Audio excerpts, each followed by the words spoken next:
استغفار یا پھر دعا ہر چیز. بھائی نے ایک سوال کیا کہ میں نے جیسا کہا جو حدیث میں آتا ہے کہ نبی اکرم صلی اللہ علیہ وسلم 70 سے 100 مرتبہ استغفار کرتے تو کیسا کرتے؟ تو سب سے پہلی چیز تو یہ ایک تھوڑی وضاحت اس میں کر دیتا ہوں. ہمارے پاس ایک غلط فہمی ہے کہ استغفار ایک جملہ ہے جس کے پیچھے کوئی اعمال نہیں ہے. مطلب جیسا مثال کے طور پر گناہ کرنا ہے تو اس سے پہلے بولتے استغفار استغفار استغفر اللہ اور بس گناہ چالو ہے. پھر مطلب استغفار جو ہے یہ گناہ جو انسان سے ہو جاتے ہیں ان کو مٹانے کا ذریعہ ہے، لیکن یہ دعوت نہیں کہ آپ گناہ کیجئے تو اس کو پھر بعد میں مٹا لیجئے اس کے ذریعے. دونوں چیزیں. تو استغفار کوئی صرف ایک جملہ نہیں ہے، ایک سینٹنس، ایک ورڈ نہیں ہے، ایک جملہ نہیں، بلکہ اس کے پیچھے کچھ عمل بھی شامل ہے. تو استغفار کیسے کرے؟ نبی اکرم صلی اللہ علیہ وسلم جو دن میں 70 سے 100 مرتبہ جو استغفار کرتے تو وہ یہ ہے استغفر اللہ، یہ کہتے ہیں، جس میں سے بالخصوص تو فرض نمازوں کے بعد آپ ایک مرتبہ بآواز بلند اللہ اکبر کہتے اور 3 بار کہتے استغفر اللہ استغفر اللہ استغفر اللہ. اس کے علاوہ ہے یہ جو آپ 70 سے 100 مرتبہ کرتے. اگر ایک انسان 100 مرتبہ کرنا چاہتا ہے اور یاد نہیں ہوتا، چونکہ حدیث میں یہ نہیں کہ کب کرتے، وقت یاد نہیں رہتا یا کہ کیسے کرے، تو وہ کہتے ہیں ہر نماز کے بعد 20 بار استغفار کر لے تو 100 ہو جاتا ہے. ٹھیک ہے. استغفار کا معنی یہ جملہ کہنا استغفر اللہ، اے اللہ میں اپنے گناہوں سے تجھ سے معافی مانگتا ہوں. اتنا کہنا بھی کافی استغفر اللہ، یا اس سے زائد بھی آتے ہیں جملے، آپ ان کو بھی کہہ سکتے. یہی معنی ہے جو نبی اکرم صلی اللہ علیہ وسلم 70 سے 100 مرتبہ دن میں استغفار کرتے ہیں. سبسکرائب کریں اور بیل آئیکن دبائیں. ہم سے دیگر سوشل میڈیا پر جڑیں. توبہ اور استغفار کے فائدے کیا ہوتے ہیں؟ اگر انسان توبہ کرتا ہے، استغفار کرتا ہے تو کیا بینیفٹس اس کو ملتے ہیں اس چیز کے، وہ بھی ہم دیکھتے ہیں. چلیے آئیے. اللہ رب العزت سے جب ایک بندہ توبہ کرتا ہے، استغفار کرتا ہے، تو بہت سارے دنیا کے فائدے اور بہت سارے آخرت کے فائدے اٹھاتا ہے. یہ فائدوں کو میں اس لیے رکھ رہا ہوں جس کو فضائل کہتے ہیں. یہ فضائل جاننے سے انشاءاللہ عزیز ہمارے دل میں ایک جذبہ پیدا ہوگا توبہ اور استغفار کا. اور نہ صرف ہم اپنے گناہوں پر توبہ اور استغفار کریں گے جو کہ ہم بھول چکے ہیں توبہ اور استغفار اپنے گناہوں پر بھی، بلکہ ہم گناہوں کے علاوہ بھی توبہ اور استغفار کو اپنے زندگی کا معمول بنا لیں گے. تو آئیے کچھ فضائل دیکھتے ہیں توبہ کے. پہلا فائدہ توبہ کا وہ یہ ہے کہ جو لوگ توبہ کرتے ہیں، اللہ سے اس کی طرف پلٹ کے استغفار کرتے ہیں، وہ اللہ کے محبوب ترین بندے ہیں، پسندیدہ لوگ ہیں. اور اللہ رب العزت قرآن میں فرماتا ہے سورہ بقرہ سورہ نمبر 2 آیت نمبر 222 میں اللہ فرماتا ہے اور کہتا ہے ان اللہ یحب التوابین و یحب المتطہرین. اللہ توبہ قبول کرنے والوں کو، رجوع کرنے والوں کو، گناہوں سے پلٹنے والوں کو اور پاکیزہ رہنے والوں کو، صاف ستھرے رہنے والوں کو پسند کرتا ہے. تو توبہ کرنے کا پہلا فائدہ اللہ کی محبت انسان کو حاصل اور اس کے محبوب بندوں میں اس کا شمار ہوتا ہے، اس لیے کہ اللہ محبوب کو رکھتا ہے، پسند کرتا ہے توبہ کرنے والوں. دوسرا فائدہ توبہ کرنے کا جو کہ انسان کو ملتا ہے وہ کیا ہے؟ اللہ اسے بخش دیتا ہے. توبہ کرنے والے کو اللہ بخش دیتا ہے، معاف کر دیتا ہے، اس کی خطاؤں کو درگزر کر دیتا ہے. اللہ رب العزت قرآن فرماتا ہے سورہ طٰہٰ سورہ نمبر 20 آیت نمبر 82 اللہ فرماتا ہے وَإِنِّي لَغَفَّارٌ لِمَن تَابَ وَآمَنَ وَعَمِلَ صَالِحًا ثُمَّ اهْتَدَىٰ. سن لیجئے کیا فرماتا اللہ کہ میں جو ہے لوگوں کو معاف کرتا ہوں، لمن تابا، جو میری طرف رجوع کرتا ہے، جو میرے سے توبہ کرتا ہے میں اسے معاف کرتا ہوں، لیکن کنڈیشنل ہے میری معافی. پہلی شرط معافی کے لیے وہ آمنا، وہ ایمان والا ہو، وہ عمل صالحا، اور پھر نیک کام کرے توبہ کرنے کے بعد. اس کا ہرگز معلوم مطلب یہ نہیں کہ توبہ کر لیا مطلب نیا اکاؤنٹ کھولنے کی اجازت مل گئی مجھے اب گناہ کرنے کی. توبہ کرتا ہے ایمان والا انسان اور پھر نیک کام کرتا ہے تو اللہ رب العزت فرماتا ہے وَإِنِّي لَغَفَّارٌ لِمَن تَابَ، کہ ان لوگوں کی میں توبہ قبول کرتا ہوں جو مجھ سے توبہ کرتے ہیں اور انہیں معاف کر دیتا ہوں اور پھر وہ ایمان لائے اور نیک عمل پھر کرتے رہے اور اس معاملے پہ جم جائے، اس معاملے پہ اڑ جائے. تیسرا فائدہ، چوتھا فائدہ اور پانچواں فائدہ چونکہ ایک ہی حدیث میں آتا ہے اس لیے میں ایک ساتھ رکھوں گا. تیسرا فائدہ توبہ کا ہے اللہ غم سے نجات دیتا ہے، پریشانیوں سے نجات دیتا ہے، مشکلوں سے نجات دیتا ہے. چوتھا فائدہ تنگ دستی دور کرتا ہے. سبحان اللہ، ہم نے سوچا بھی نہیں تھا توبہ استغفار کا تعلق تنگ دستی سے بھی ہو سکتا ہے، یا توبہ استغفار کرنے سے رزق میں کشادگی بھی آ سکتی ہے، مال و دولت میں فراوانی بھی ہو سکتی ہے. اس لیے کہ توبہ کرنے کا ایک فائدہ ہے تنگ دستی سے اللہ نجات دیتا ہے. اور پانچواں فائدہ توبہ کا معلوم آپ کو کیا ہے؟ ایسی جگہ سے روزی دیتا ہے جہاں سے سوچا بھی نہیں. تنگ دستی بھی دور ہوتی ہے، غم بھی دور ہوتے ہیں، اور ایسی جگہ سے روزی ملتی ہے. روزی سمجھتے ہیں نا آپ، رزق ملتا ہے جہاں سے سوچا بھی نہیں ہوگا، گمان بھی نہیں کیا ہوگا، فہم میں بھی نہیں لایا ہوگا اس.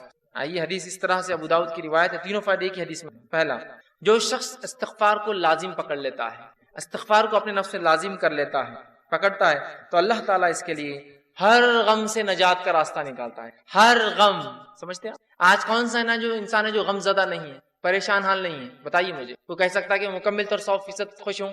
ہم تو ہر حال میں اللہ کا شکر تو ادا کرتے ہیں، لیکن کہیں نہ کہیں پریشانیاں ہیں. پریشانیوں کا حل توبہ اور استغفار.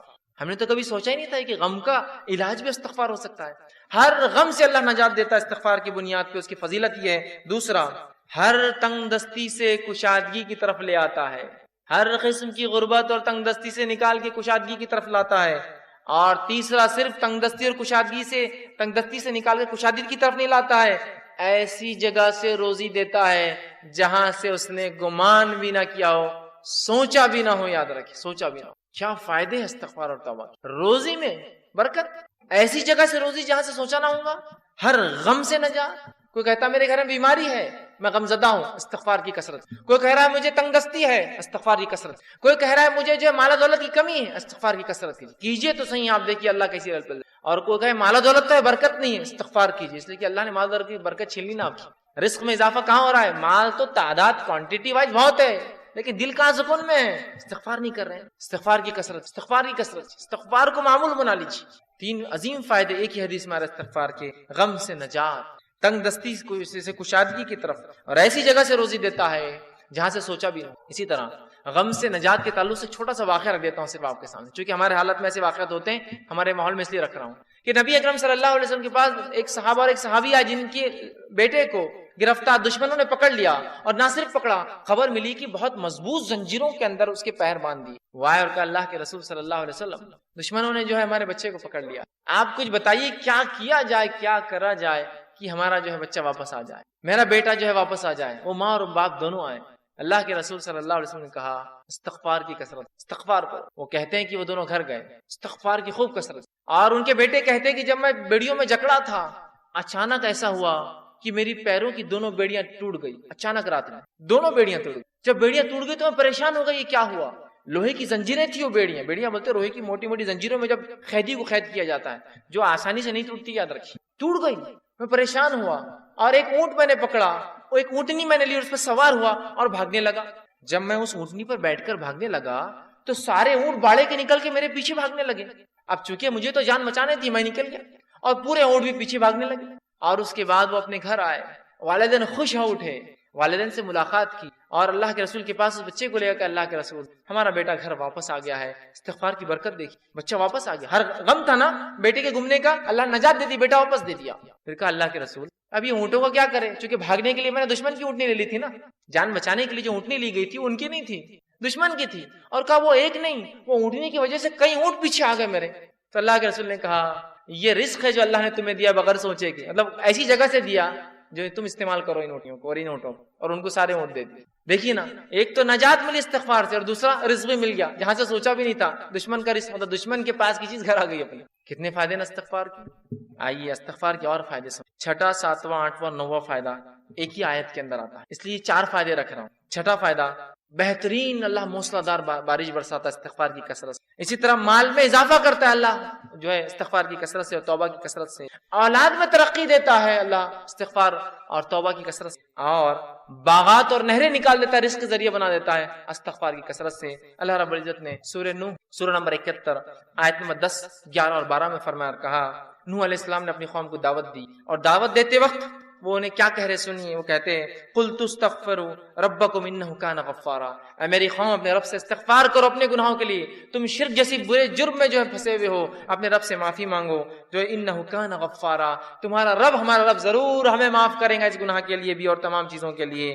یرسل السماء علیکم، اور جب تم توبہ کرو گے تو آسمان سے موسلا دھار بارش برسائیں گا جو نفع بخش ہوتی ہے، نقصان دہ نہیں ہوتی. یرسل السماء علیکم مدرارا، کس وجہ سے؟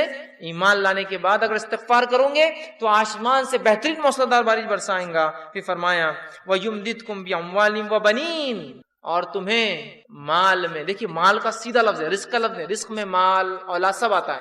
وَيُمْدِدْ، تمہیں بڑھاوا دیں گا، مَالٍ وَبَنِينَ، مال میں، روپیے اور پیسے میں، اور لڑکوں میں اضافہ کریں گا تمہارے، ہے نا. انسان کیا چاہتا ہے اپنے لیے؟ تو کہا تم چاہتے ہو نا رب سے اولاد اور لڑکے، تو اس میں اضافہ کریں گا تمہارے. تو جو لوگ بے اولاد ہو استغفار کی کثرت، بارش نہیں ہو رہی ہے استغفار کی کثرت، چونکہ نوح علیہ السلام کہہ رہے ایمان کے بعد استغفار کرو گے تو بارش برسائیں گا، مال و دولت میں اضافہ کریں گا، اولاد عطا فرمائے گا تم. ٹھیک. پھر فرمایا وَيَجْعَلْ لَكُمْ جَنَّاتٍ وَيَجْعَلْ لَكُمْ أَنْهَارًا, اور تمہارے لیے بہترین باغات میسر کر دیں گا, اور صرف باغات نہیں بہترین نہریں جاری کر دیں گا کہ نہ صرف کھیتی ہو, پانی والی کھیتی تمہیں عطا فرمائے. 4 فائدے دیکھیں استغفار کے کیسے ایک ہی ساتھ آ رہے ہیں. بارش کا بہترین برسنا. دوسرا فائدہ ہم دیکھ رہے ہیں اس کے اندر وہ یہ ہے کہ مال میں اضافہ, اولاد میں اضافہ, اور کھیتی باڑی اور نہروں کے اندر اضافہ اللہ تعالیٰ کر دیتا ہے. 10واں فائدہ استغفار کا وہ یہ ہے انسان کا دل سیاہ کالا ہونے سے بچ جاتا ہے. نبی اکرم صلی اللہ علیہ وسلم فرماتے ہیں, مستدرک حاکم کی روایت آپ نے فرمایا, بندہ جب گناہ کرتا ہے تو اس کے دل پر ایک کالا سیاہ داغ پڑ جاتا ہے, ایک اسپاٹ آ جاتا ہے. اگر وہ استغفار کر لیتا ہے تو اسپاٹ مٹا دیا جاتا ہے, وائپ آؤٹ کر دیا جاتا ہے, صاف کر دیا جاتا ہے. لیکن اگر وہ توبہ اور استغفار نہیں کرتا تو داغ بڑھتا جاتا ہے, بڑھتا جاتا ہے, بڑھتا جاتا ہے, حتیٰ کہ اس کا پورا دل کالا ہو جاتا ہے. تو اگر انسان توبہ استغفار کرتا ہے تو دل صاف ہو جاتا ہے, وہ دھبا دل سے نکل جاتا ہے جو گناہ کی وجہ سے لگ جاتا ہے دلوں کے اوپر. لیکن آج گناہ کرنے کے بعد بھی ہم کہاں رجوع کرتے ہیں استغفار کرتے ہے نا. اسی لیے کہا جاتا ہے ہمارے دل تو آج کالے ہو چکے ہیں, اس لیے کہ ہمارے اعمال کالے ہیں. استغفار کرنے سے دھبا مٹتا چلا جاتا ہے. گناہ ہوئے استغفار کیجیے, توبہ کیجیے, دھبا مٹ جائیں گا. تو دل کالے ہونے سے بچ جاتا ہے, اور جب استغفار کرتا ہے تو دل چمکا دیا جاتا ہے, صاف کر دیا جاتا ہے. اسی طرح 11واں فائدہ توبہ اور استغفار کا وہ یہ ہے کہ توبہ اور استغفار سے کتنا ہی گناہ, بڑا گناہ کیوں نہ اللہ معاف کر دیتا ہے. توبہ اور استغفار جب انسان کرتا ہے نا, کتنا ہی بڑا گناہ آپ نے اور ہم نے کیوں نہ کیا ہو, اللہ معاف کر. کتنا ہی بڑا, اور سب سے بڑا دنیا میں گناہ کون سا ہے؟ اللہ کے ساتھ شرک کرنا. اگر شرک کرنے والا بھی توبہ کرے سچی, تو سچی توبہ کے بعد اللہ اس کے شرک کو بھی معاف کر دیتا ہے, زنا کو بھی معاف کر دیتا ہے, کفر کو بھی معاف کر دیتا ہے, نفاق کو بھی معاف کر دیتا ہے, ہر قسم کے گناہ کو معاف کر دیتا ہے. اور نماز اگر چھوڑتا ہے, تارک الصلاۃ, نماز چھوڑنے والا, تو اس کے گناہ معاف ہو جائیں گے. لیکن توبہ سچ, اور توبہ کی شرائط میں بھر انشاءاللہ آگے آؤں گا. لیکن جو بات آیت گزری آگے وہ یہ ہے کہ ایمان لانے کے بعد عمل صالح پڑ جائے, یہ توبہ کی شرائط ہے. ورنہ یہ نہیں کہ توبہ کر لی اور اگلا گناہ کرنا پھر شروع کر دیا. گناہ کرنے سے ہر گناہ کی معافی, توبہ کرنے سے ہر گناہ کی معافی ملتی ہے. ہر گناہ کی شرط یہ ہے کہ موت سے پہلے یا قیامت کی کوئی بڑی علامت آنے سے پہلے یہ کر لیا, موت سے پہلے. اس لیے کہ آپ نے حدیث فرمایا جب خرخراہٹ کی آواز گلے میں شروع ہوتی نا, نزات کی حالت, موت سے قریب خر آواز آتی گلے سے, انسان مرنے قریب ہو, تو تب کی گئی توبہ قبول نہیں ہوتی ہے. جیسے کہ فرعون نے بھی توبہ کی تھی جب وہ غرق ہو رہا تھا, صحیح بخاری کی روایت, غرق ہو رہا تھا, موت دیکھ چکا تھا, توبہ کی, اللہ نے توبہ قبول نہیں کی اور ڈوب کو مارا گیا. کیوں؟ تو ڈوبتے وقت کہا میں ایمان لایا موسیٰ اور ہارون کے رب پر, کام نہیں آئی. لیکن تو اس سے پہلے کی موت آئے توبہ کر لے, یا کوئی علامت آ جائے قیامت کی, توبہ ضرور. ہر گناہ کی توبہ اللہ معاف کرتا ہے. لیکن زندگی میں یاد رکھیں, مرنے سے پہلے اور نجات کی حالت, مطلب مرنے کے بعد اور نجات کی حالت سے پہلے اگر توبہ نہ ہوئی تو پھر توبہ کی گنجائش نہیں. جو گناہ ہم سے ہوا ہو, کتنا ہی بڑا کیوں نہ ہو, سچی توبہ اپنے رب سے کیجیے. یاد رکھیں, توبہ تو نصوحہ کیجیے, انشاءاللہ عزیز ہمارا رب کو ہم پائیں گے کہ وہ ہر گناہ کو معاف کر. آئیے 12واں فائدہ, سچی توبہ کرنے سے ایک ایسا عظیم فائدہ ہے. سچی توبہ کرنے سے اللہ گناہوں کو بھی نیکی میں تبدیل کرے. سبحان اللہ. ایسا کہیں ہوتا ہے کیا؟ کسی کا آپ نے نقصان کیا, نقصان کرنے کے بعد معافی مانگی اور اس نے اتنے نقصان کے بدلے آپ کو کچھ عطا کر دیا. ہوتا یہ کہ معافی دے دے تو بڑی بات ہے, نہیں تو چیز بھر کی بھی دینا پڑتی, معافی مانگنا پڑتی, زندگی بھر کی دشمنی بھی رہتی. باقی گناہوں کو نیکی میں تبدیل کرنے اگر توبہ سچی ہو تو. نبی اکرم صلی اللہ علیہ وسلم کے پاس ایک ایسا قبیلہ آیا عرب کا جو لوٹ مار کرتا تھا, راستوں مسافروں کو لوٹتا تھا, اور وہی ان کے انکم کا ذریعہ تھا. خون خرابہ, قتل, غارت گری, شرک اور کفر اور لوٹ مار. وائے کہ اللہ کے رسول, کیا ہماری توبہ ہے؟ اللہ, ہم اگر توبہ کرنا چاہتے ہیں کہ ہماری توبہ ہے, جو اتنے گناہ ہم زندگی میں کر چکے ہیں, اور آج کون سا ایسا انسان ہے دنیا میں جو معافی نہیں چاہتا اپنے گناہوں کے لیے؟ راستہ یہ ہے معافی کا, راستہ یہ ہے معافی. ہر انسان چاہتا ہے اسے گناہ معاف ہو, ہر انسان ریپینٹ کرنا چاہتا ہے, توبہ کرنا چاہتا ہے, استغفار کرنا چاہتا ہے اپنے رب. یہ ہے طریقہ توبہ. تو کہا ہماری کوئی توبہ ہے؟ اللہ رب العزت نے ایک پوری طویل آیت نازل کی کہ وہ لوگ جو کفر کرتے ہیں, قتل کرتے ہیں, ٹھیک ہے, اور جو ہے اسی میں جو ہے کفر اور شرک اور قتل و غارت گری میں ان کی موت آ جاتی ہے, تو اللہ ان سے عذاب کو نہیں ہٹائیں گا. لیکن آگے فرمایا جو کہ جو ہے آیت اس طرح سے اللہ فرماتا ہے, الا من تاب وعمل عملا صالحا فاولئک یبدل اللہ سیئاتہم حسنات وکان اللہ غفورا رحیما. اللہ نے فرمایا الا من تابا, ان گناہوں کے بعد اگر کوئی توبہ کر لے, شرک کیا تھا, قتل کیا تھا, جو کچھ کیا تھا, اگر توبہ کر لے, وہ آمنا, اور پہلی شرط ایمان لائے, اور الحمدللہ ہم تو مسلمان ہیں تو ایمان تو ایمان والے ہم ہیں ہی. اس کے بعد دوسری شرط وہ عمل عملا صالحا, اور اس کے بعد نیک کام شروع کر دے, عمل صالحا, فاولئک, تو اللہ پھر اس عمل کے بدلے کی ایمان والا ہے, سچی توبہ کیا, اولئک یبدل اللہ سیئاتہم, تو اللہ بدل دیں گا ان کے گناہوں کو حسنات, نیکیوں کے اندر. سبحان اللہ. اور آگے فرمایا وَكَانَ اللَّهُ غَفُورًا الرحیم، اور اللہ تعالیٰ تو معاف کرنے والا اور رحم کرنے والا۔ تو گناہ بھی نیکی میں تبدیل ہو سکتے ہیں اگر سچی توبہ انسان کی۔ اسی طرح ابن ماجہ کی روایت ہے، آپ صلی اللہ علیہ وسلم فرماتے اور کہتے ہیں اگر تم اس قدر گناہ کرو کہ تمہارے گناہ آسمان تک پہنچ جائے، لیکن ان حدیثوں کو بالکل رائٹ کانٹیکس میں لیجیے، بالکل صحیح معنوں میں لیجیے، یہ حدیث سے دلیل نہیں ہے گناہ کرنے کی، جو ہو جاتے اس کی معافی کی دلیل، رائٹ کانٹیکس۔ تو اللہ کے رسول فرماتے ہیں کہ اگر تمہارے گناہ آسمانوں تک بھی اگر چھوں گے، ٹھیک، اگر تم اس قدر گناہ کرو کہ تمہارے گناہ آسمانوں تک پہنچ جائیں گے، پھر تم توبہ کر لو تو اللہ تمہاری توبہ کو قبول کریں گے۔ اگر کسی انسان نے ایسے بھی گناہ کیے ہو جو آسمانوں تک چھو رہے جا کر، لیکن وہ اللہ کی ذات سے ان گناہوں پہ کبھی نا امید نہ ہو، یاد رکھیں، بلکہ اگر سچی توبہ کرتا ہے تو انشاءاللہ عزیز اپنے رب کو وہ توبہ قبول کرنے والا اور معاف کرنے والا ضرور پائیں گا، یاد رکھیں، لیکن توبہ سچی ہو، اس کے شرائط کے ساتھ، یاد رکھیے۔ چلیے آئیے آگے، 13ویں چیز، 13واں فائدہ جو ہم توبہ کا فائدہ اٹھاتے ہیں اور جو ہے استغفار کا، آدمی سچی توبہ کی وجہ سے جنت کا مستحق بن جاتا ہے، سچی توبہ کی وجہ سے جنت کا مستحق بن جاتا ہے۔ اللہ رب العزت نے سورہ تحریم سورہ نمبر 66 آیت نمبر 8 میں فرمایا یا ایھا الذین آمنوا توبوا الی اللہ توبۃ نصوحا، اے وہ لوگو جو ایمان لائے ہو اللہ سے سچی توبہ کرو، سچا رجوع کرو، سچے ڈھنگ سے اس کی طرف پلٹو اور گناہوں سے اپنی معافی مانگو، تو نصوحا عسى ربکم ان یکفر عنکم سیئاتکم، تو ہو سکتا ہے تمہارا رب پھر تم سے تمہارے گناہوں کی مغفرت کر دے، اس کا کفارہ کر دے، اسے معاف کر دے، سیئاتکم ویدخلکم جنات تجری من تحتها الانہار، اور تمہیں ایسی جنتوں میں داخل کر دے جس کے نیچے ندیاں نہریں بہتی۔ توبہ کرنے کا فائدہ، انسان جنت کا مستحق بن جاتا ہے۔ 14واں اور آخری فائدہ جو آج میں رکھوں گا توبہ کا، وہ یہ ہے جب انسان سچی توبہ کرتا ہے، سچے طور سے ندامت ہوتا ہے، توبہ کرتا ہے، تو جو ہے اللہ رب العزت جو ہے اس سے خوش ہوتا ہے۔ انسان جب توبہ کرتا ہے تو اللہ خوش ہوتا ہے، ناراض نہیں ہوتا۔ ہاں، ناراض تو ان سے ہوتا ہے جو گناہ کرے اور اڑ جائے اس پر، لیکن جو توبہ کرتے ہیں اللہ خوش ہوتا ہے۔ حدیث کے الفاظ اس طرح سے ہیں جو توبہ کے بارے میں نبی اکرم صلی اللہ علیہ وسلم فرماتے ہیں کہ اللہ خوش ہوتا ہے، اور حدیث اس طرح سے ہیں جو صحیح بخاری کی روایت ہے، آپ صلی اللہ علیہ وسلم فرماتے ہیں کہ اللہ اپنے بندے کی توبہ پر ایسا خوش ہوتا ہے، جب بندہ توبہ کرتا اللہ ایسا خوش ہوتا ہے جیسے کہ ایک شخص سفر پر نکلا ہو، مسافر ہو، سفر کر کے چل جا رہا ہو، اور ایک جگہ اپنے اونٹ کو باندھے اور لیٹ جائے ریگستان کے بیچ میں، اور جب وہ جاگے تو اس کا اونٹ چلا جائے، وہ تھوڑا نکل کر ڈھونڈتا ہے اپنے اونٹ کو، اس کا اونٹ اسے نظر نہیں آتا، تو پھر وہ واپس آتا ہے اور سوچتا ہے کہ اب ریگستان میں گھوم کے مرنے سے اچھا ہے جہاں لیٹا تھا اس چھوٹے درخت کے نیچے لیٹ جاؤں تو مجھے موت آ جائے، کیونکہ اب ریگستان میں اونٹ گھومنا مطلب موت ہے اور کوئی راستہ نہیں۔ وہ آ کر لیٹ جاتا ہے، اور جب لیٹ جاتا ہے تھوڑی دیر بعد دیکھتا ہے تو اس کا اونٹ پورے مال کے ساتھ جوں کا تو کھڑا ہے۔ ایک تو ریگستان، اس پر اکیلا مسافر، اور اس پر اونٹ کا واپس آنا، یہ بہت تعجب کی بات ہے۔ جو لوگ عرب ہیں وہ جانتے ہیں، جو لوگ اونٹ پالتے ہیں وہ جانتے ہیں اونٹ کبھی زندگی میں پالتو نہیں ہوتا، اس لیے حدیث میں آپ نے فرمایا قرآن جو شخص حفظ کرتا ہے اسے پکڑ کر رکھے، اس لیے کہ قرآن کا حفظ ایسے ذہن سے نکلتا ہے جیسے اونٹ مالک سے نکل کر بھاگ جاتا ہے۔ ایک اونٹ کو آپ 100 سال پالیے، 100 سال بعد رسی ایک بار کھلی چھوڑیے، ایسے بھاگے گا کہ کبھی واپس لوٹ کر نہیں آئے، لیکن اس کا اونٹ واپس مال کے ساتھ آ جاتا ہے۔ اس سے بڑی خوشی کی بات کر، اور وہ خوشی سے جھوم اٹھتا ہے اور کہتا ہے خوشی میں اے اللہ میں تیرا رب اور تو میرا بندہ، خوشی میں، کیونکہ اس کو سمجھتا نہیں کیا بولوں اس خوشی کے اندر، تو کہتا ہے اللہ میں تیرا رب اور تو میرا بندہ۔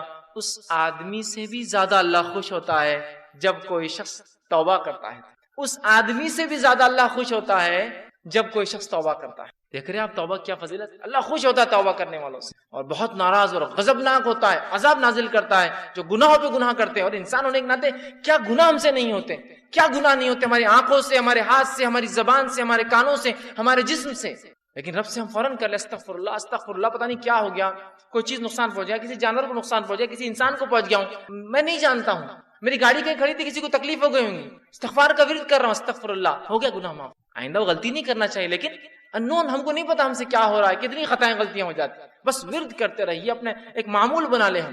تو آپ صلی اللہ علیہ وسلم فرماتے ہیں اس سے زیادہ اللہ خوش ہوتا ہے اس آدمی سے جب کوئی انسان اپنے رب کی طرف رجوع کرتا ہے اور توبہ کرتا ہے، پلٹتا ہے، گناہوں سے معافی مانگتا ہے۔ ابن القیم رحمہ اللہ جو ہے کتاب ہے ان کی لکھی مدراج سالکین، اس کے اندر بہت اچھی بات نقل کرتے ہیں، انشاءاللہ اس کتاب کا میں پورا وہ پریفیس وہ جملہ آپ کے سامنے نقل کرتا ہوں۔ وہ لکھتے ہیں اور کہتے ہیں توبہ کے بارے میں کہ توبہ ہی دین کی حقیقت ہے، وہ لکھتے ہیں اور کہتے ہیں، فرماتے ہیں، آپ نے فرمایا اور کہا، فرماتے ہیں کہ دین اسلام کی حقیقت، توبہ دین اسلام کی حقیقت ہے اور سارے کام، سارا دین توبہ میں داخل ہے۔ توبہ اتنی اہم چیز ہے کہ سارے کام اور سارا دین توبہ میں داخل ہے. یہی وجہ ہے کہ توبہ کرنے والا اس بات کا مستحق ہے کہ اللہ تعالیٰ کا وہ دوست قرار دیا جاتا ہے، کیونکہ اللہ تعالیٰ توبہ کرنے والوں اور پاک صاف رہنے والوں کو دوست رکھتا ہے. کہ تو اللہ جس سے محبت کرتا ہے مطلب وہ اللہ کا دوست ہے نا. توبہ کرنے والوں سے اللہ محبت کرتا ہے مطلب اللہ کے دوست ہے. اس کا مطلب توبہ دین کا بہت اہم حصہ، بلکہ وہ کہتے ہیں بلکہ مکمل دین اسلام مکمل توبہ کے اندر ہے. پھر وہ آگے لکھتے ہیں اللہ تعالیٰ اپنے ان بندوں سے محبت رکھتا ہے جو اس کام کو بجا لائے جس کا اس نے حکم دیا ہے، اور اسے ترک کرے، ان کاموں کو چھوڑ دیں جس سے اس نے منع فرمایا ہے. تو گویا توبہ کا مفہوم یہ ہے کہ جن کاموں کو اللہ تعالیٰ نے ظاہری اور باطنی طور پر ناپسند فرماتا ہے انسان ان سے رجوع کرے، توبہ کرتے ہوئے ایسے کاموں کو اختیار کرے جنہیں اللہ تعالیٰ ظاہری اور باطنی مطلب اوپنلی اور کلوزلی، چھپا ہوا سیکرٹلی اس کو پسند کرتا ہے، فرماتا ہے. اس اعتبار سے توبہ ایک جامع لفظ ہے اور اسلام، ایمان اور احسان اس توبہ میں مکمل طور سے داخل ہے، اور یہ تمام مقامات کا احاطہ کیے ہوئے. اسی لیے یہ ہر مومن کے مقصود کی ابتدا بھی ہے کہ وہ توبہ کرے، اور انتہا بھی ہے، خاتمہ بھی اسی پر ہو کہ وہ توبہ کرے. اسی مقصود کی خاطر مخلوق کو جود بخشا گیا، اور توحید اسی کا ایک جز ہے، بلکہ عظیم جز ہے. پھر آگے لکھتے ہیں اکثر لوگ توبہ کی قدر و منزلت اور اس کی حقیقت سے آگاہ نہیں ہوتے. علم اور عمل اور حال کے اعتبار سے توبہ کرنا تو بہت دور کی بات ہے. اللہ تعالیٰ توبہ کرنے والوں سے اسی لیے محبت رکھتا ہے کہ ساری مخلوق میں وہی ہے جو اس کے خاص بندے ہیں. توبہ کرنے والے خاص بندے ہیں، گناہ گار تو سارے ہی ہیں، خاص ہیں. اگر توبہ اسلام کے تمام احکام اور ایمان کے کامل حقائق کی جامع نہ ہوتی تو اللہ تعالیٰ اپنے بندے کی توبہ پر اس قدر مسرت کا اعلان نہ کرتا. اگر توبہ بہت اہم چیز نہ ہوتی تو وہ حدیث میں وہ نہیں آتا کہ ایک آدمی جس طرح سے خوش ہوتا ہے اللہ ویسا خوش ہوتا ہے. اعلان اظہار نہ فرماتا. تمام مقامات، وہ احوال جن کے بارے میں لوگ گفتگو کرتے ہیں، وہ سب توبہ ہی کی تفصیلات اور اس کی آثار اور اسی کے نتائج ہیں. تو توبہ کے بارے میں کتنی پیاری بات لکھتے ہیں کہ ہر چیز کا تعلق کہتے دین اور اسلام کا توبہ سے. اب آئیے توبہ کی کنڈیشنز کیا ہیں، شرائط. نفل کی اہمیت غور سے سنو. نبی اکرم صلی اللہ علیہ وسلم فرماتے ہیں، اور بخاری کی روایت، اللہ تعالیٰ فرماتا ہے، حدیث قدسی، اللہ تعالیٰ فرماتا ہے جو شخص میرے دوست سے دشمنی کرتا ہے میں اس کے خلاف اعلان جنگ کر دیتا ہوں. کیا فرمایا اللہ تعالیٰ؟ جو میرے دوست سے دشمنی کرتا ہے میں اس کے خلاف اعلان جنگ کر دیتا ہوں. مطلب جو اللہ کے ولی ہوتے ہیں، یقین اللہ کے ولی ہوتے ہیں، اللہ کے دوست ہوتے ہیں، یاد رکھیے اللہ کے ولی ہوتے ہیں. تو اللہ تعالیٰ فرما رہا ہے جو میرے دوست سے دشمنی کرتا، اور اللہ کے دوست کون ہے؟ جو تقوی اختیار کرتے ہیں. ایمان والے ہونا پہلی شرط، وہ تقوی اختیار کرتے ہیں اور ہر کام سنت کے مطابق کرتے ہیں. ٹھیک ہے. تو بہرحال ورنہ میں اس لیے کہہ رہا ہوں اللہ کے دوست، ورنہ ہمارے پاس جو سنت کی مخالفت کرتا ہے، نماز کبھی نہیں پڑھتا، تقوی تو ہے ہی دور دور تک، اس کو ولی مانتے ہیں. اس لیے میں وضاحت کر رہا ہوں. ایمان والا جیسا حق ہے، تقوی اختیار کرنے والا انسان اور سنت کے مطابق عمل کرنے والا. تو بہرحال اللہ تعالیٰ فرما رہا ہے جو میرے دوست سے دشمنی کرتا ہے میں اس سے اعلان جنگ کرتا ہوں. وہ اندازہ لگائیے، اللہ کا جو دوست ہوتا ہے اس کو اگر دنیا میں کوئی چھیڑتا ہے یا اس سے دشمنی کوئی کرتا ہے، اللہ تعالیٰ اس کے خلاف اعلان جنگ کر دیتا ہے. کیسے کرتا ہے؟ وہ جس نے دیکھا نتیجے اس کے سمجھ میں آتے ہیں. انبیاءوں کے ساتھ جس نے برا سلوک کیا ان کے نتیجے دیکھ لیجئے. صحابہ کے ساتھ جس نے برا سلوک کیا کیسی کیسی موتیں مرے ان کی زندگی دیکھ لیجئے. سلف صالحین پہ جس نے ظلم کیا ان کی زندگیوں کا مطالعہ کرے، خاص طور سے ان کی موتیں دیکھے، اور اس کے بعد معصوم مسلمانوں پہ جس نے بھی ظلم کیا ان کی زندگی کی حالت دیکھے. آپ کہیں گے واقعی میں اللہ تعالیٰ کیسا بدلہ لیتا ہے. چونکہ اللہ تعالیٰ جب دشمنی لیتا ہے اس کے خلاف تو وہ دشمنی واقعی میں نبھاتا بھی ہے. سمجھ رہے آپ بات کو؟ ہر طرف سے اس کو جو ہے چت کر دیتا ہے اس دنیا کی زندگی. تو بہر اللہ تعالیٰ فرما رہا ہے جو شخص میرے دوست سے دشمنی کرتا ہے اس کے خلاف میں اعلان جنگ کرتا ہوں. تو ایک بات ہمیشہ ذہن میں رکھنی چاہیے، اللہ کے نیک بندوں کے خلاف کوئی چال نہیں چلنا چاہیے. اس لیے کہ جب ہم اللہ کے نیک بندوں کے خلاف چال چلتے ہیں در حقیقت اللہ ہمارے خلاف اعلان جنگ کر دیتا ہے. ہوتا ہے نا بہت سارے لوگ نیک لوگ خواہ تنگ کرتے ہیں زمین کے معاملات میں، اس میں خواہ احتیاط کرنا چاہیے. آپ خطرناک زون میں جا رہے ہیں، آپ کو تکلیف ہوتی. ٹھیک ہے، آگے آئیے سنیے. اللہ تعالیٰ فرماتا ہے اور میرا بندہ سب سے زیادہ میرا تقرب اس چیز کے ساتھ حاصل کرتا ہے جسے میں نے فرض کیا ہے. اللہ تعالیٰ فرما رہا ہے میرا بندہ سب سے قریب مجھ سے کب ہوتا ہے؟ جب وہ میری فرض کردہ چیزوں کو پورا کرتا ہے۔ اللہ تعالیٰ فرما رہا ہے میرا بندہ میرے سب سے قریب کب آتا ہے؟ جب وہ چیز کرتا ہے جو میں نے اس پر فرض کی ہے۔ تو آپ فرما اللہ تعالیٰ فرما رہا ہے میرا تقرب میرا بندہ سب سے زیادہ حاصل کرتا ہے اس چیز کے ذریعے جو میں نے اس پر فرض کیا ہے، یعنی فرائض کے ساتھ میرا تقرب حاصل کرنا ہی مجھ سے سب سے زیادہ میں، مطلب فرائض کے ذریعے میرا تقرب حاصل کرنا یہ مجھے سب سے زیادہ پسند اللہ اعلان کر رہا ہے۔ آگے آئیے پھر اللہ تعالیٰ فرما رہا ہے حدیث قدسی، اور میرا بندہ نوافل کے ذریعے میرا تقرب حاصل کرتا ہے، فرض سے سب سے زیادہ، فرض سے سب سے زیادہ، لیکن نوافل سے بھی کرتا ہے فرض کے بعد، فرض جو ادا کرتا ہے اس کی نفل قبول ہوتی ہے، بات یاد رکھ۔ پھر اللہ فرماتا ہے پھر جب اور میرا بندہ نوافل کے ذریعے میرا قرب تقرب حاصل کرتا رہتا ہے یہاں تک کہ میں اس سے محبت کر لیتا ہوں۔ میرا بندہ پہلے تو فرض کرتا ہے، میرا تقرب حاصل کر لیتا ہے، چونکہ فرض سے ہی میں سب سے زیادہ قریب ہوتا ہوں بندوں، یہ مجھے سب سے زیادہ محبوب ہے۔ پھر میرا بندہ نفل پڑھتا ہے اور نفل پڑھ کر میرا تقرب حاصل کرتا ہے، اتنا تقرب حاصل کرتا ہے، اتنا تقرب حاصل کرتا ہے کہ میں بھی اس سے محبت کرنا شروع کر دیتا ہوں نوافل کے ذریعے۔ اب آگے سنیے ذرا، تو میں بھی اس سے محبت کر لیتا ہوں۔ پھر جب میں اس سے محبت کر لیتا، فرض سب زیادہ اللہ کو پسند عمل ہے، سب زیادہ قریب بندہ فرض سے آتا ہے، لیکن فرض سے جو قریب آنے کے بعد بھی جو نفل پڑھے وہ ٹاپ موسٹ چل جاتا ہے۔ بولنے کا مطلب یہ ایک انسان سے فرض بھی کرتا اللہ سے قریب ہوتا ہے، لیکن فرض کے بعد جو نفل پڑھے وہ ٹاپ موسٹ لیول تک پہنچ جاتا ہے اللہ کے قریب، اتنا کہ اللہ تعالیٰ سے محبت کرنے لگتا ہے۔ اور اللہ فرماتا ہے جب میں اس سے محبت کرنے لگتا ہوں تو میں اس کا کان بن جاتا ہوں جس سے وہ سنتا ہے۔ نوفل غلط معنی مت دیجیے کہ واقعے میں اللہ اس کے اندر حلول کر جاتا ہے، مطلب وہ وہی باتیں سنتا ہے جو میں چاہتا ہوں کہ وہ سنے، وہ غلط بات نہیں سنتا۔ اللہ فرماتا میں اس کا کان بن جاتا ہوں جس سے وہ سنتا ہے، اس کی آنکھ بن جاتا ہوں جس سے وہ دیکھتا ہے۔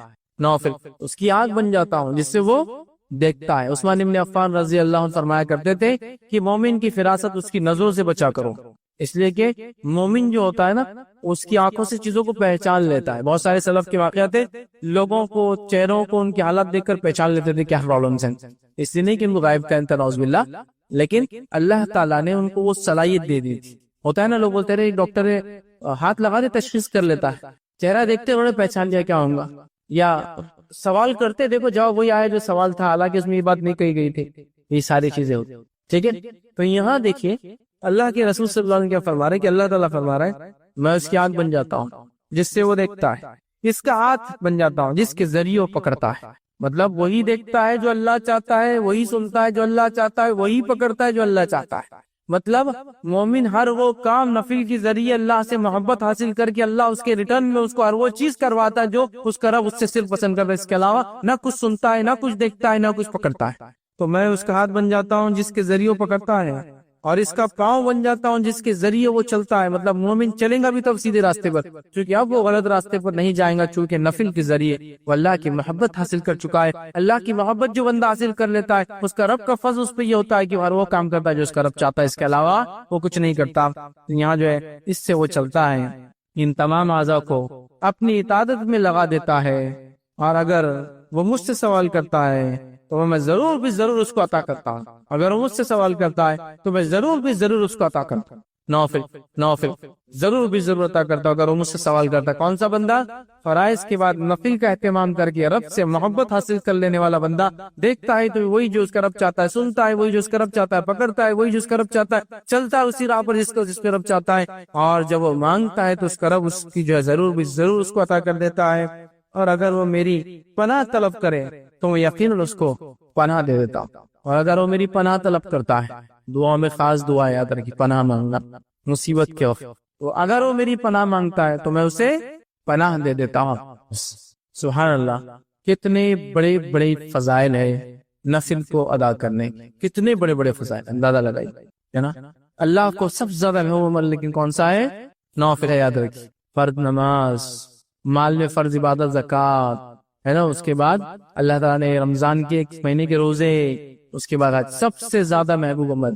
اس کے بعد یہ کرنے کے بعد بندہ نفل کے اندر دوڑتا ہے، آگے بڑھتا ہے، فرض نماز کے بعد نفل نماز، فرض زکات کے بعد نفلی زکات، فرض روزے کے بعد نفلی روزے، فرض حج کے بعد نفلی عمرے، نفلی حج بولتے ہیں اس کو حج صغیر، چھوٹا حج، وہ کرتا ہے تو اللہ سے اتنا قریب ہوتا ہے کہ اللہ محبت کرنے لگتا ہے۔ جب اللہ محبت کرنے لگتا ہے تو وہ جو دیکھتا ہے وہ جو اس کا رب چاہتا ہے، وہی سنتا ہے جو اس کا رب چاہتا ہے، وہی اس کے ہاتھ پکڑ دے اس کا رب چاہتا ہے، اسی راہ پر چلتا ہے قدم چلتے جو اس کا رب چاہتا ہے، اور پھر جب اپنے رب سے مانگتا ہے اس کا رب اس کو پورا اس کی دعا کو پورا کرتا ہے، اور جب وہ پناہ طلب کرتا ہے تو اللہ تعالیٰ اس کو پناہ عطا کر دیتا ہے۔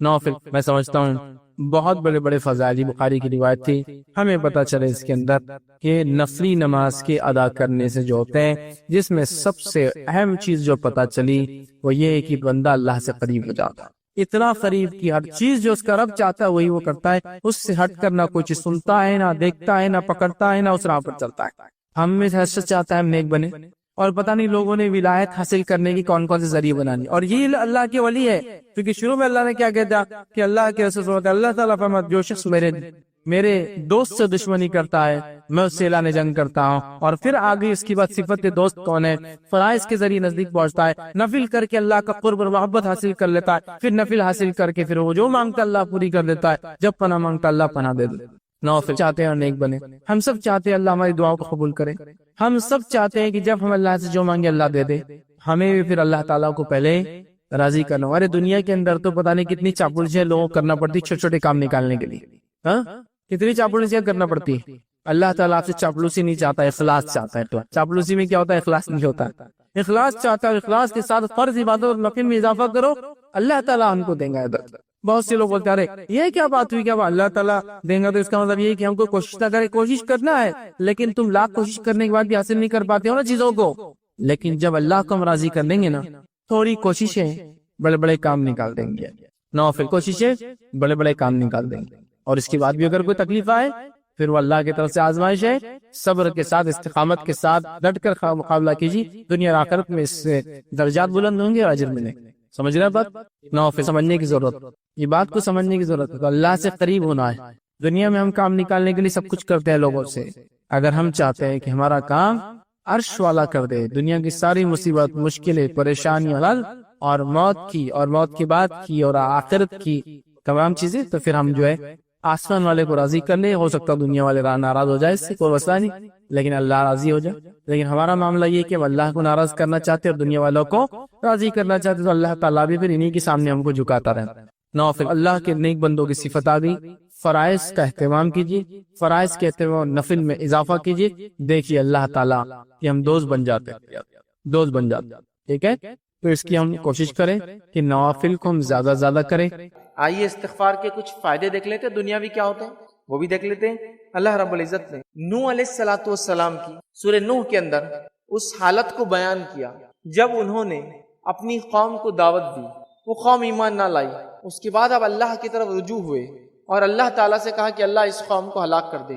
تو اس سے پہلے آپ بتاتے ہیں کہ اللہ تعالیٰ کو پیش کرتے ہیں کہ اللہ میں نے کیا کیا کیا اس قوم کے ساتھ۔ اس میں اللہ سبحانہ تعالیٰ بیان کرتا ہے سورہ نوح سورہ نمبر 71 71 اس کی آیت نمبر 10 11 اور 12 میں اللہ فرماتا ہے نوح علیہ السلام نے کہا اور فرمایا فَقُلْتُ اسْتَغْفِرُوا رَبَّكُمْ إِنَّهُ كَانَ غَفَّارًا، کہ اے میری قوم، نوح علیہ السلام قوم کو دعوت دے رہے کہ اے میری قوم تم اللہ سے استغفار کرو، معافی مانگو اپنے گناہوں کے لیے، انہ کان غفارا، تم اسے یقیناً معاف کرنے والا پاؤ گے۔ پھر فرمائے یرسل السماء علیکم مدرارا، اگر تم اللہ سے توبہ استغفار کرو گے تو اس کا نتیجہ کیا ہوگا، دنیاوی فائدہ کیا ہوگا، دنیا میں کیا فائدہ ملے گا۔ یرسل السماء علیکم مدرارا، آسمان سے اللہ تعالیٰ موسلا دھار نفع بخش بارش کو برسائیں گے۔ آج چاہے آپ جس بھی سیکٹر سے ہو، دنیا میں جو بھی پیشہ رکھتے ہو، آسمان سے تعلق آج بھی ساری انسانیت کی، اگر بارش نہ ہو تو سارا سسٹم تہس نہس ہو جاتا ہے، چیزیں مہنگی ہو جاتی ہیں، لوٹ مار مچ جاتی ہے سماج میں، یاد رکھیں۔ تو لہٰذا استغفار کا ایک فائدہ جو نوح علیہ السلام نے اپنی قوم کو بتایا وہ یہ کہ اللہ تعالیٰ آسمان سے موسلادھار بہترین نفع بخش بارش کو برسائیں گا۔ دوسرا دنیاوی فائدہ کیا بتایا، غور سے سنیے، وَيُمْدِدْكُمْ بِأَمْوَالٍ وَبَنِينَ، اور تم کو مال میں بڑھا دیں گا، اور تم کو مال میں بڑھا دیں گا۔ کون سا انسان ہے جو مال نہیں چاہتا ہے؟ طریقہ یہاں ہے، یاد کسی کو دھوکہ دے کر، جھوٹ بول کر، سود پر کام کر کے مال نہیں بڑھتا، یاد رکھیے، سمجھ رہے آپ؟ اسلامی طریقے مال کمانے کے، تو یہاں ایک فائدہ استغفار کا یہ ہے کہ اللہ تعالیٰ فرما رہا ہے کہ نوح علیہ السلام کی زبانی کہ نوح علیہ السلام نے جو ان پر وہی آئی تھی اپنی قوم کو سنا رہے ہیں کہ فائدہ کیا ہوگا، آسمان سے بارش برسیں گی، دوسرا فائدہ ہوگا کہ تمہیں جو ہے اللہ تعالیٰ مال میں بڑھا دیں گا، پھر فرمایا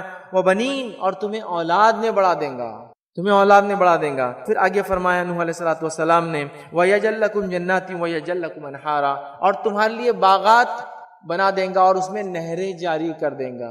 کتنے فائدے تھے کہ 5 فائدے ان آیتوں کے اندر آ رہے، صرف ایک عمل کے استغفار اور توبہ کرنے، ایک ہی لفظ ہے استغفر اللہ، اتنا آپ پڑھ لیجئے یہ بھی کافی، استغفر اللہ واتوب الیہ یہ پڑھ لیجئے اتنا بھی کافی ہے نا۔ کہ سید الاستغفار ایک بڑا استغفار ہے، وہ آپ دیکھیے وہ بھی آپ پڑھ سکتے، اس کو ہم معمول بنا لیں، اس کے کئی دنیاوی فائدے ہیں، یاد رکھیے، آپ اندازہ لگائیں استغفار کے کتنے فائدے ہیں، آپ کر کے تو دیکھیے، اس عمل کو معمول بنا لیجیے، اس عمل کا ایسا بالکل کہ اٹھتے بیٹھتے صبح شام جب وقت ملے، جب یاد آئے، گناہ ہو یا نہ ہو، استغفار کی کثرت کیجیے، اس کے بڑے فائدے، بڑے دنیاوی فائدے یاد رکھیں جس کی کوئی انتہا نہیں۔ السلام علیکم، آپ بھی ہمارے اس کام میں تعاون کریں اپنی زکات و صدقات کے ذریعے ڈونیشن ڈیٹیلز کے لیے ڈونیٹ پر کلک کریں۔ اگر آپ کو ہمارے ویڈیوز پسند آئے ہیں تو اسے شیئر کریں اور ثواب کے حقدار بنیں۔ روزانہ ہمارے ویڈیوز کو پانے کے لیے ہمارے یوٹیوب چینل کو سبسکرائب کریں اور بیل آئکن دبائیں۔ ہم سے دیگر سوشل میڈیا پر جڑنے کے لیے ویڈیو میں دیے گئے آئی ڈیز کو سرچ کریں۔ جزاک اللہ چاہتے ہیں تو آئیے دنیا کی بہتر زندگی کے لیے جو چوتھا اصول میں آپ کے سامنے 4تھ پوائنٹ رکھوں گا وہ کیا ہے، وہ یہ ہے، یہ ایک ایسا اصول ہے، یہ نہ صرف دنیا کی اچھی زندگی دیں گا بلکہ میرا یہ چوتھا جو نقطہ ہے، یہ کسی مصیبت چاہے جسمانی ہو، سمجھ رہے آپ، کسی مصیبت جسمانی ہو یا ذہنی کوئی تکلیف ہو، یہ اس کا بھی علاج ہے۔ یہ جو نقطہ ہے بڑا اہم نقطہ ہے، یاد رکھیے، اس نقطے کو آپ باندھ لیں، یاد رکھیے اپنے ساتھ۔ یہ چوتھا جو میرا پوائنٹ ہے، اور چوتھا پوائنٹ دنیا کی بہتر زندگی گزارنے کا کیا ہے معلوم آپ کو، وہ ہے توبہ اور استغفار۔ دنیا میں مصیبتیں ہم پہ کیوں آتی ہیں، تکلیفیں کیوں آتی ہے، پریشانیاں کیوں آتی ہے، بیماریاں کیوں آتی ہے، معلوم آپ کو، اس لیے کہ ہم اللہ رب العزت کی ناشکری کرتے ہیں، اللہ رب العزت کا شکر ادا نہیں کرتے، گناہوں پر گناہ کرتے چلے جاتے ہیں، اور گناہ اتنے بڑھ جاتے ہیں کہ ہم نے دیکھا قرآن کے اندر جب قوموں کے گناہ بڑھ گئے تو اللہ رب العزت نے ان قوموں کو دنیا سے نیست و نابود کر دیا، جس کو کہیں گے دنیا سے ان کو مٹا دیا، یاد رکھیں۔ تو یہ گناہ ہے، یہ معصیت ہے جو ہمارے لیے دنیا کی زندگی اجیرن کر دیتے، یاد رکھیں۔ ڈپریشن کے لوگ شکار ہو گئے، سمجھ رہے، گناہوں کے نتیجے میں پریشان ہیں، مال و دولت ہونے کے بعد بھی دل پریشان ہے نا، سکون نظر نہیں آ رہا ہے کہیں، ہے نا، سب کچھ ہونے کے بعد بھی دل چاہ رہا ہے کہ ابھی کوئی چیز ایک ایسی ہے جو حاصل نہیں ہوئی ہے۔ تو میرے بھائیوں، توبہ اور استغفار کو اپنے ایسا لازم کر لیجئے کہ اٹھتے اور بیٹھتے سو کیجئے۔ نبی اکرم صلی اللہ علیہ وسلم گناہ نہیں کرتے تھے، لیکن اس کے باوجود بھی آپ بخشائے تھے، اس کے باوجود بھی روایتوں میں آتا ہے نبی اکرم صلی اللہ علیہ وسلم ایک مجلس میں کبھی کبھار 70 یا 100 مرتبہ استغفار کرتے تھے، 70 یا 100 مرتبہ توبہ کرتے تھے، جبکہ نبی اکرم صلی اللہ علیہ وسلم گناہ نہیں کرتے تھے۔ اس کے بعد اتنا آپ کا توبہ اور استغفار کرنا علماء لکھتے ہیں وہ اس لیے ہے کہ امت اس بات کو سمجھے، توبہ اور استغفار کی اہمیت کو جانے، اور ہم کثرت سے توبہ اور استغفار کریں، سمجھا، کثرت سے توبہ اور استغفار کریں۔ ہم یہ دیکھتے ہیں قرآن و سنت کے اندر کہ توبہ اور استغفار گناہ گاروں کا تو طریقہ ہے ہی کہ وہ معافی کے لیے اللہ سے کرتے ہیں، لیکن دنیا کے سب سے نیک لوگ وہ بھی توبہ اور استغفار کرتے تھے، وہ انبیاء کی جماعت ہے، تمام نبیوں نے توبہ کی اور استغفار کیا۔ تو پھر مجھے اور آپ کو کیا ہوا، کیا ہم اتنے نیک ہو گئے، کیا گناہ بالکل ہم نہیں کرتے؟ جو آج توبہ اور استغفار کی اتنی کمی ہے، ہمیں کثرت سے بہت زیادہ توبہ اور استغفار کرنے کی میرے بھائی اور بہنوں ضرورت ہے۔ یاد رکھیے، استغفر اللہ اتنا کہنا بھی کافی ہے، استغفر اللہ واتوب الیہ، اللہ میں اپنے گناہوں کی معافی چاہتا ہوں اور رجوع کرتا ہوں تیری طرف۔ یاد رکھیے، توبہ اور استغفار میں بس تھوڑا سا فرق ہے، آپ کو سمجھا دیتا ہوں بات سمجھنے کے لیے، لیکن دونوں الفاظ کو ایک ساتھ ادا کیا جاتا ہے۔ توبہ اور استغفار میں جو تھوڑا سا فرق ہے وہ یہ ہے، توبہ یہ ہے کہ جب انسان اپنے راستے کو بدل دیتا ہے، گناہ اور معصیت کی زندگی سے پلٹ جاتا ہے، یہ توبہ ہے، اور استغفار وہ کلمہ ہے جس کے ذریعے وہ گناہ جو ہو چکے اس کے لیے معافی مانگتا ہے۔ تو توبہ اور استغفار، میں نے اپنا راستہ بدل لیا، میں گناہ کے راستے پہ تھا، یو ٹرن لے کے نیکی کے راستے پہ آیا، میں نے رجوع کیا، میں پلٹ گیا اور پھر استغفار کیا جو گناہ مجھ سے ہوئے تھے۔ تو ہمیں کثرت سے توبہ کرنا چاہیے اور استغفار کرنا چاہیے، اس لیے کہ اللہ رب العزت نے دیکھیے قرآن میں کیا فرمایا، وَمَا أَصَابَكُم مِّن مُّصِيبَةٍ فَبِمَا كَسَبَتْ أَيْدِيكُمْ وَيَعْفُو عَن كَثِيرٍ، جو کچھ مصیبتیں تم پر دنیا میں آتی ہے وہ تمہارے ہاتھوں کی کمائی ہے، وہ تمہارے گناہوں کا نتیجہ ہے۔ وَيَعْفُو عَن كَثِيرٍ، حالانکہ ہم تو بہت تم کو معاف کرتے ہیں، اللہ تعالیٰ بہت معاف کرتا ہے اپنے بندوں کو، لیکن ہم اتنے گناہ کرتے ہیں جسی کو انتہا نہیں۔ تو گناہ ہر انسان سے ہوتے ہیں. تو ہم استغفار کو اپنا معمول، اپنی عادت بنا لیں. آئیے استغفار کے کچھ فائدے دیکھ لیتے ہیں، دنیاوی کیا ہوتے ہیں وہ بھی دیکھ لیتے ہیں. اللہ رب العزت نے نوح علیہ الصلوۃ والسلام کی سورہ نوح کے اندر اس حالت کو بیان کیا جب انہوں نے اپنی قوم کو دعوت دی، وہ قوم ایمان نہ لائی. اس کے بعد اب اللہ کی طرف رجوع ہوئے اور اللہ تعالیٰ سے کہا کہ اللہ اس قوم کو ہلاک کر دے. تو اس سے پہلے آپ بتاتے ہیں کہ اللہ تعالیٰ کو پیش کرتے ہیں کہ اللہ میں نے کیا کیا کیا اس قوم کے ساتھ. اس میں اللہ سبحانہ تعالیٰ بیان کرتا ہے سورہ نوح سورہ نمبر 71 71 اس کی آیت نمبر 10 11 اور 12 میں اللہ فرماتا ہے نوح علیہ الصلوۃ والسلام نے کہا اور فرمایا فَقُلْتُ اسْتَغْفِرُوا رَبَّكُمْ إِنَّهُ كَانَ غَفَّارًا کہ اے میری قوم، نوح علیہ السلام قوم کو دعوت دے رہے کہ اے میری قوم تم اللہ سے استغفار کرو، معافی مانگو اپنے گناہوں کے لیے، انہ کان غفارا تم اسے یقیناً معاف کرنے والا پاؤ گے. پھر فرمائے یرسل السماء علیکم مدرارا، اگر تم اللہ سے توبہ استغفار کرو گے تو اس کا نتیجہ کیا ہوگا، دنیاوی فائدہ کیا ہوگا، دنیا میں کیا فائدہ ملے گا. یرسل السماء علیکم مدرارا، آسمان سے اللہ تعالیٰ موسلا دھار نفع بخش بارش کو برسائیں گے. آج چاہے آپ جس بھی سیکٹر سے ہو، دنیا میں جو بھی پیشہ رکھتے ہو، آسمان سے تعلق آج بھی ساری انسانیت کی، اگر بارش نہ ہو تو سارا سسٹم